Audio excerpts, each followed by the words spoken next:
Coffee with करण में करण जौहर को कई बार एक सवाल पूछते हुए सुना है, have you ever drunk dialled an x?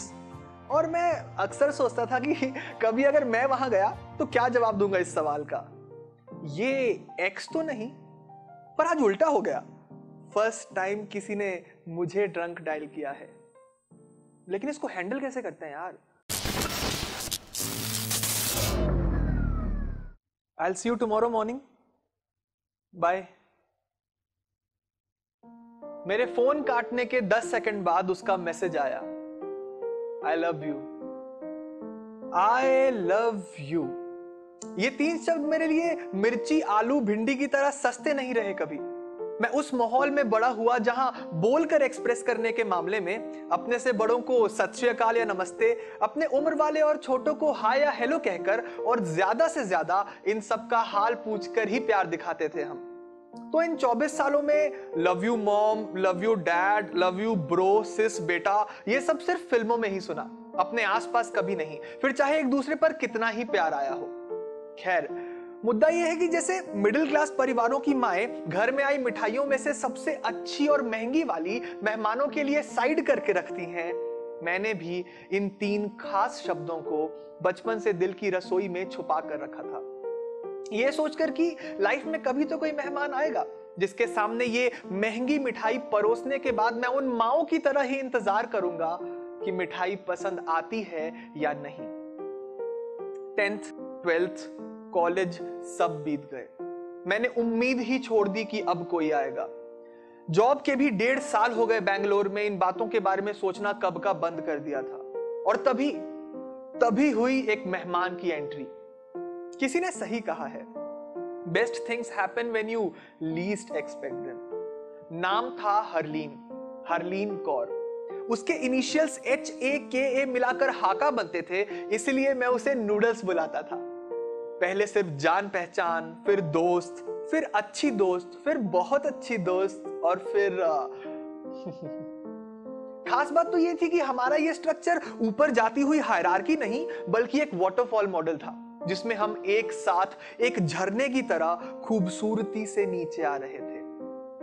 30th मार्च 2018 ये वो दिन था जब हमें पता लगा कि हम बहुत अच्छे दोस्त से कहीं आगे बढ़ चुके हैं। ब्लश, ऑकवर्डनेस, मुस्कुराता झुका हुआ चेहरा, ये सब बड़े पर्दे या छोटे पर्दे पर नहीं, मेरे सामने मेरी वजह से हो रहा था।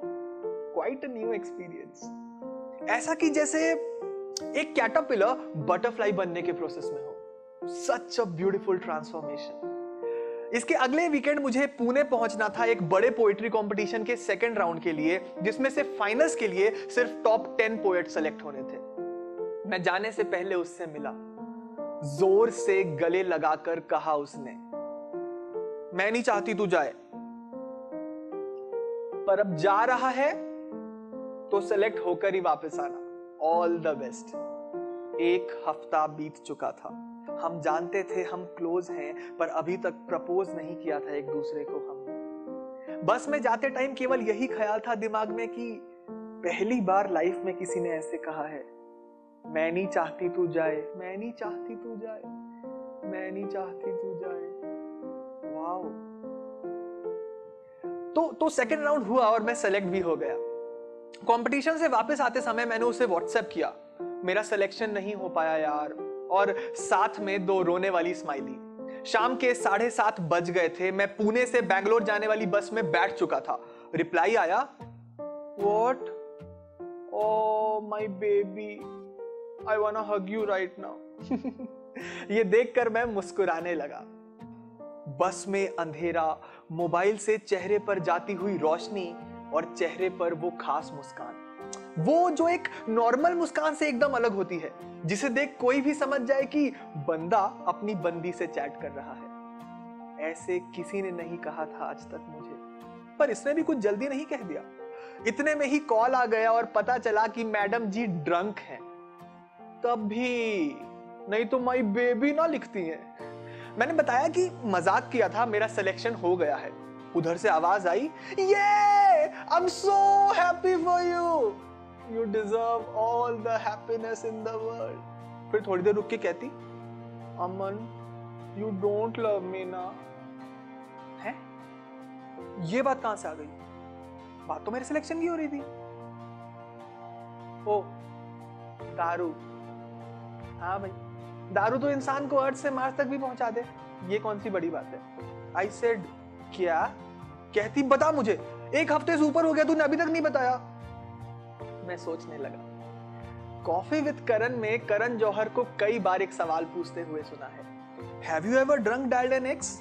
और मैं अक्सर सोचता था कि कभी अगर मैं वहां गया तो क्या जवाब दूंगा इस सवाल का। ये एक्स तो नहीं, पर आज उल्टा हो गया। फर्स्ट टाइम किसी ने मुझे ड्रंक डायल किया है। लेकिन इसको हैंडल कैसे करते हैं यार? मेरी ख्यालों की कश्ती को रोकते हुए नूडल्स फिर बोली, चुप क्यों हो गया अमन? बता ना, डू यू लव मी और नॉट? मैंने कहा, सुन ना, कल मिलके आराम से बात करते हैं इस बारे में, अभी तो ड्रंक है ना इसीलिए। किंतु उसके नशे ने जैसे जवाब लेने की ठानी हुई थी मुझसे। कहती, मुझे अभी जानना है, तू मना भी कर सकता है if you don't love me, पर अभी बता। मैंने खुद से कहा, लगता है यही वो मोमेंट है दिल की रसोई से महंगी मिठाई बाहर निकालने का। मैंने जैसे ही रसोई का दरवाजा खोला, अंदर से एक आवाज आई, अमन तुझे बस 1 हफ्ता हुआ है ना दोस्ती से आगे बढ़े हुए? Are you sure you love her? ठीक है, you like being with her, पर क्या तुझे और टाइम नहीं लेना चाहिए? हाँ, मैं रुक गया। अगली सुबह नूडल्स ने इस बारे में कोई बात नहीं की। उसे कुछ याद नहीं था या फिर वो इस टॉपिक को लाना नहीं चाहती थी, पता नहीं। कंपटीशन का सेकंड राउंड 2 महीने बाद होने वाला था। इस दौरान हमने एक दूसरे को और करीब से जाना। थोड़े बहुत झगड़े हुए और रूठना मनाना भी, पर एंड में सब कुछ अच्छा ही हो जाता था, क्योंकि एंड में हमेशा मैं ही सॉरी बोलता था। हम खुश थे एक दूसरे के साथ। मुझे तो आई लव यू के ख्याल आते थे, पर डरपोक मन हमेशा रोक लेता था। तो मैंने एक बार उससे पूछ लिया, एक बात बता, तेरा कभी मन नहीं करता क्या आई लव यू बोलने का? अजीब सवाल था ये। कहती, कभी कभी मन में आता है, पर कुछ सेकंड्स के लिए, फिर मैं डिस्ट्रैक्ट कर देती हूं खुद को। मुझे कुछ समझ नहीं आया उसका जवाब, पर मैंने आगे पूछा भी नहीं। ये क्या हो रहा था यार? पहले तो मुझे लगता था कि लाइफ में कोई है नहीं इसलिए मिठाई नहीं निकली, पर अब तो मेहमान की एंट्री हुए इतना टाइम हो गया था, अब भी वो 3 शब्द नहीं निकल रहे थे। अजीब है। फाइनल राउंड नजदीक आया और पिछले बार की ही तरह एक दिन पहले मिलकर उसने मुझे विश किया, ये कहते हुए कि जीत कर आना। फाइनल्स बहुत टफ थे, काफी स्ट्रॉन्ग कंटेस्टेंट्स थे और मुझे बिल्कुल उम्मीद नहीं थी कि मैं जीत पाऊंगा। सरप्राइजिंगली रिजल्ट्स आए तो 2 विनर्स चुने गए, जिनमें से एक मैं था। मुझे यकीन नहीं हुआ। ऑलरेडी शाम हो चुकी थी, मैं थोड़ा लेट था, सो ऑटो पकड़ के तुरंत भागा बस स्टॉप बैंगलोर की बस लेने के लिए। एक्साइटमेंट इतनी भरी हुई थी, समझ नहीं आ रहा था एक्सप्रेस कैसे करूं। मैंने सबसे पहले नूडल्स को कॉल किया और बोला, लड़की मैं जीत गया। उधर से वो भी चिल्लाने लगी और बोलने लगी, कांग्रेट्स यार, मैं जानती थी तू जीतेगा, मैंने तुझे कहा ही था। इसके आगे उसने जो कुछ बोला सब फेड होने लगा और अचानक दिल से एक खटखट सुनाई दी। धक धक नहीं, खटखट। मैंने गौर किया कि बचपन की वो मिठाई जिसे इतने सालों से छुपाकर बचाकर रखा था मैंने, अब बाहर आना चाहती थी, इसलिए दस्तक दे रही थी। मैं एक पल के लिए ठहरा, लगा शायद यही वो राइट मोमेंट है, अब और देर नहीं करनी चाहिए।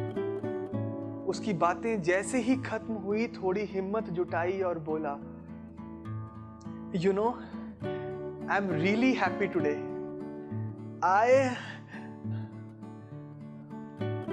I'll see you tomorrow morning. Bye. कुएं से पानी भरकर किसी तरह ऊपर ला ही रहा था कि रस्सी छूट गई हाथ से। तो ऐसा है, आप कितने ही एक्सट्रोवर्ट हो, कितने ही पावर के बल्ब रहे हो, इन मामलों में ना बल्ब फ्यूज हो ही जाता है। मतलब समझ रहे हो, मेरी एक्साइटमेंट ने कितना पुश किया था मुझे, फिर भी नहीं बोल पाया मैं। क्यों? इस बात पे रिग्रेट कर ही रहा था कि 10 सेकंड बाद उसका मैसेज आया, आई लव यू।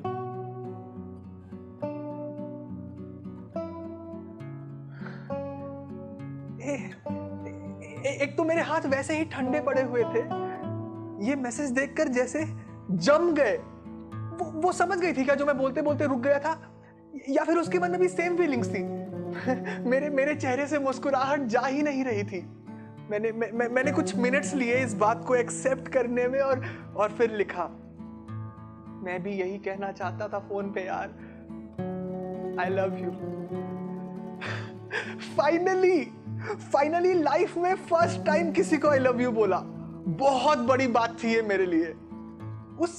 उस पूरी रात मैं केवल इंतजार करता रहा बस में कि कब सुबह होगी और कब मैं उस मेहमान से मिलूंगा जिसके सामने मैंने अपनी सबसे महंगी मिठाई परोसी थी और उसे पसंद भी आ गई थी। इस वेट के दौरान एक और बात समझ आई कि लाइफ में ना कुछ चीजें इम्प्रॉम्प्टू ही होती हैं, बिना किसी प्लान के अचानक। आपको बस तैयार रहना चाहिए हर पल। मुझे आज भी वो डेट याद है, 9 जून 2018।